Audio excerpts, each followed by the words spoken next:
This might have been comedian Druski's greatest skit yet. Get on your feet, boy!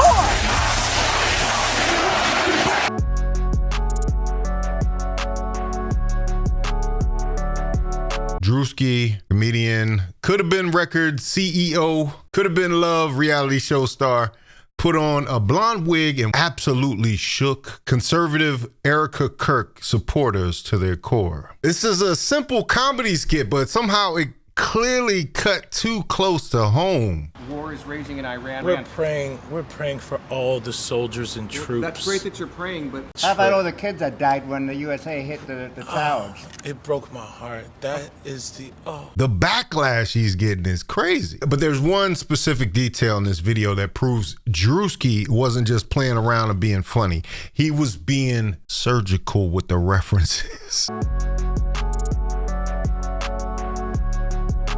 Cutting to the eyes, weird faces she was making, all without mentioning her name. That's a very important point. But I'm going to show you the exact moment that changed the entire conversation. We're going to break down this entire skit, why Druski is fully protected under the law, and why a lot of people's response to this is just making it 10 times worse. They're making Druski more famous than he ever was. But let's jump into what Druski actually did first, because some people out there acting like he said something completely out of pocket. Like last time I checked, he was very sensitive about not mentioning her husband being unalive months prior. He just wore a wig and a mask and blue contacts while dancing in front of sparklers like it was WWE with the music blasting. It was so bad that people knew exactly who it was. I remember watching it and I was just like, this is crazy. There's a full pyrotechnic show, waving at the crowd and smiling like it was a sold out night at Madison Square Garden. I bet you next year at TPUSA, they don't have them sparklers. Who is she? Razor Ramon? Druski literally just took what everybody else was already thinking and put it on camera. Then he talked about the press conference where he gets asked a serious question and responds with that performative, I'm praying for them. In what ways have you grown closer to Jesus? I serve a righteous God. And that is why we say our prayers. And we are all his children. But when I say children, I mean like the holy, blessed Trinity, which is why I hold the Bible. It was the same hollow and scripted delivery that she gave when people asked her real questions during the book tour that she was on. After that, he hits the interview scene where he's holding a Bible and staring into the lens, that wide-eyed look while dropping generic Christianity lines. You know, I mean, it's a straight up reference to what she did on the media tour where she talked about her late husband. She kept her book in her hand. He kept it in the frame, like held up. The conversation was supposed to be about him and how it affected her life. But the product placement for her was clearly the goal. See, Druski, and this is the brilliance of Druski, because you saw it in the pastor sketch. Druski didn't have to make anything up to be funny. He just literally saw things that were ridiculous and how pastors are floating through the air, and he just held up a mirror to them. That's the best kind of satire. But of course, a lot of people are probably in Erika's ear saying, and even some people have made some fake tweets up, but they're all fake. The news reached out to them to ask if he had gotten any cease and desist. He hasn't have yet.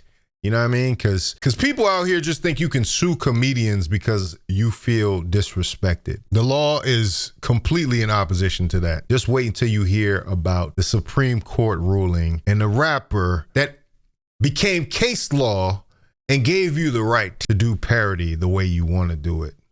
Yo, what up? This your boy, Uncle Luke. Listen, man, it's 3 a.m. in the morning, and I could not go to sleep until I made a comment on this Druski, Erika Kirk parody. And that's what it is. Why am I commenting on Druski and Erika Kirk parody? Is because it was my case where the parody is protected by the First Amendment. It was my case. It was the case that I rode all the way to the Supreme Court. Most people thought my case that went to the Supreme Court was about explicit lyrics. No, it was about parody. It was about whether parody was protected by the First Amendment look the case up. It gets really interesting for creators because parody and satire of a public figure are protected speech. And that isn't just an opinion, because it goes all the way back to Hustler magazine versus Jerry Falwell. That was a Supreme Court case from 1988 where the court ruled that even an offensive parody of a public figure is covered under the First Amendment, as long as people know it isn't stating actual facts. Satire goes even further by using humor and exaggeration to comment on how people really act. And the courts have always protected that as a form of social criticism. Boy, people nowadays are so sensitive, they would have never been able to survive the era of In Living Color or, SNL in its prime, You see, Druski never claimed she literally said those words in real life. He was just doing a comedy bit mocking public behavior. That's textbook protected satire. Any entertainment lawyer worth their salt is going to tell you there's no real legal ground for anybody to sue Druski. So let's just get that out of here. And all the YouTubers that have latched onto it as a storyline. I see y'all out there. But we need to talk about what this was really about. Erika Kirk is not used to this level of public scrutiny yet, and that's understandable. She's never been in the spotlight. I'm saying that because it's the truth, and it actually matters for her career as the CEO of TPUSA. She's learning a lesson right now about being in the spotlight. You will get some parodies done of you. A lot of people might think it's too soon, but there probably will be a lot more. But getting mocked on YouTube or Twitter or SNL, that's a deal you sign up for when you become a public figure at that level. You don't go calling up lawyers trying to sue everybody every time a comedian clowns you, right? We've seen that several times this past year of people like thinking they were going to sue somebody because some comedians made some jokes. People need to stop being so sensitive, really. But Erika stepped right into that spotlight, the same lane that her husband was in. The moment she started on this massive media tour, which seems a bit odd, I don't know. The fireworks at her entrance, the constant interviews, the book promos, and the public grieving, sitting down with Nicki Minaj. Those are all choices she made to perform for the public. Once you make those moves, the public gets to respond no matter what. And that's just how the game works. You don't get to opt in when the press is good and then try to opt out the second a comedian gets a joke off at your expense. Staring into the camera and trying to intimidate. That's the weirdest thing. I don't know. No, of course. But we serve a just God. And I rest easy in knowing that He's sovereign, but He's just. And so let the Lord handle that. A lot of things in her actions were very strange for a grieving widow. She didn't spend a lot of time being sad. And I guess you can throw yourself into your work, but it just reads odd. And then, so it's interesting that Druski then takes this opportunity to point it out. Oh, and when he got to the part about talking about the white male men that need to be protected. We have to protect all men in America, especially all white men in America. Those are the boys that we care about in this country. America is built on their backs. Yes. Because they are the ones who mattered most. Don't let anyone disenfranchise you because you're a young man, especially a young white male man. Don't ever let anyone talk down to you. We need strong men out there. If Druski can hear the dog whistles, did they think that nobody else could hear them? But this thing went super, super viral. It's got 180 million views on X. It's got millions of views on YouTube and TikTok. This is how you do political satire in 2026. And I think Druski has a bright future in doing this type of thing. I interestingly heard an interview with Druski where he was talking about the content creators from Vine and YouTube past that have gotten opportunities to be in the mainstream.